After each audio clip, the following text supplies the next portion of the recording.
अक्सर आप सभी देखे हुए हैं कि एक बहुत बोले वाली लड़की, बहुत हंसे वाली लड़की ससुराल जाए के या उम्र के साथ एकदम धीरे धीरे गुमसुम हो चली जात है, चुपचाप रहे लागत है। वो केहू से बोले का नामन का ओकरे पीछे का कारण रहता। ओकरे पीछे यह कारण नहीं ना कि गए हुआ जिम्मेदारी पड़ गया या काम पड़ गया या दबाव है, यह ना है।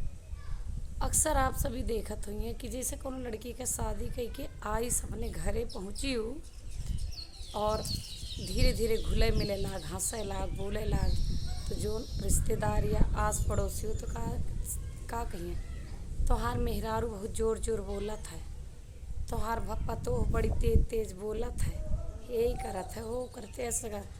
अब बेचारी वो सुनत सुनत थक जात है, सोचत है कि का करी। एक दिन, दो दिन, तीन दिन, चार दिन बर्दाश्त करत है, फिर वो का कहत है कि उसे जीत तो हम पौबे ना, तो ऐसे अच्छा है कि हम ही चुप हो जाए। वह हाल अपनो है जे हमका जानत हुए, वो जानत है हम कितना हंसत बोलत रहे, लेकिन आज के डेट पर हम ओके 20% ना बोली थी ना हंसी थी।